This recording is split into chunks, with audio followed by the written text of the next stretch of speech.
अरे कोयल, तुम भी कुछ ट्राई करो, रोशनी ने कहा और एक चम्मच उसकी ओर बढ़ा दिया।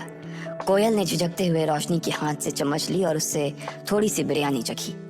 जैसे ही बिरयानी के मसाले उसके मुंह में घुले, कोयल का तो माथा ही चकरा गया। इससे अच्छी बिरयानी तो कभी उसने हैदराबाद में भी नहीं खाई थी। एक तो खाना सच में बहुत ही अच्छा बना था और दूसरा कि सब लोगों ने सुबह से कुछ खाया नहीं था, इसलिए लकी अपने साथ जितना भी खाना लेकर आया था वो सब का सब खत्म हो गया था। चलो कम से कम तुमसे मिलना आना तो सफल हो गया, लेकिन मुझे मालूम नहीं था कि कोई तुम्हारे लिए इतना अच्छा खाना भी लेकर आया था। आखिर कौन है वो जो तुम्हारी इतनी चिंता करता है? कश्मीरा ने कोयल को मजाकिया लहजे में छेड़ते हुए कहा। इससे पहले कि कोयल उसकी इस बात का जवाब दे पाती, कश्मीरा ने कहा, खैर जो भी हो, मैं तो लेट हो रही हूँ, इसलिए मैं निकल रही हूँ। अपना ध्यान रखना, बाय बाय। इतना कहना था कि कश्मीरा दरवाजे से बाहर निकल गई थी। जैसे ही वो सीढ़ियों से उतरने को थी कि अचानक उसे कुछ याद आया और वो फिर से कोयल के कमरे में दाखिल होते हुए बोली, पैसे वाले तो बहुत से होते हैं, लेकिन अपने पैसों से ऐसा खाना खिलाने वाले ना बहुत कम।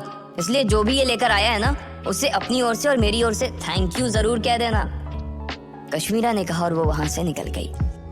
कोयल को समझ नहीं आ रहा था कि आखिर लकी इतना अच्छा खाना लाया कहाँ से और कैसे था।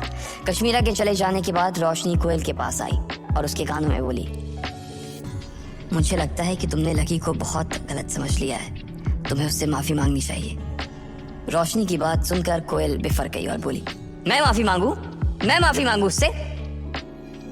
कोयल के पास इससे आगे कहने के लिए और कुछ भी नहीं था। वो लकी से नफरत करती थी और वो किसी भी सूरत में उससे माफी नहीं मांगना चाहती थी। इसलिए उसने कहा, मैं उससे क्यों माफी मांगू? मुझे तो पहले इस बात का जवाब दिलवाओ कि इसके जैसा गरीब आदमी इतना अच्छा खाना आखिर ला कहां से सकता है? मुझे तो लग रहा है ना, इसने किसी होटल में काम करना शुरू कर दिया होगा और वहां जो खाना बच जाता होगा उसे यहाँ लेकर आता होगा।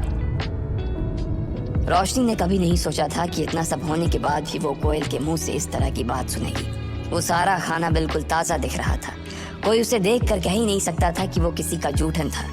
और रोशनी को यह भी समझ नहीं आ रहा था कि आखिर ऐसा कौन सा होटल था जो उसे ऐसे ही में 10,000 की वाइन की बोतल देने वाला था। मगर रोशनी जानती थी कि कोयल कितनी जिद्दी थी, इसलिए उसे आगे समझाने का कोई फायदा नहीं था, चाहे दुनिया इधर की उधर हो जाती।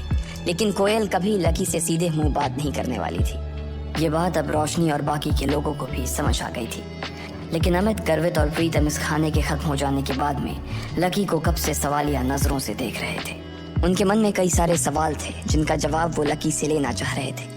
खाना पूरा हो जाने के बाद कुछ लोगों को छोड़कर बाकी सब लोग कोयल के कमरे से निकलकर अपने अपने घर के लिए रवाना हो गए थे। अमित, प्रीतम, गर्वित भी अपने कमरे की ओर जा रहे थे। लकी उनसे अलग अपने किराए के कमरे पर से अपना सामान लेने के लिए जा रहा था। अरे तू कहाँ जा रहा है? अमित ने पूछा। मैं अपने कमरे पर से सामान लेने जा रहा हूँ, आंटी को बोल दूंगा कि खाली कर रहा हूँ, लकी ने कहा। असल में वो उनसे नजर बचाकर जाना चाह रहा था। अमित और बाकी के लोग भी उसकी ये चाल समझ गए थे, इसलिए वो तीनों उसके पास आए और बोले, पहले तो ये बता कि खाना कहाँ से आया था? इसके बारे में तो लकी ने सोचा ही नहीं था। पूरे रास्ते उसकी नजर तो बस रागनी पर ही टिकी हुई थी। अब वो उसके दोस्तों को क्या जवाब देगा?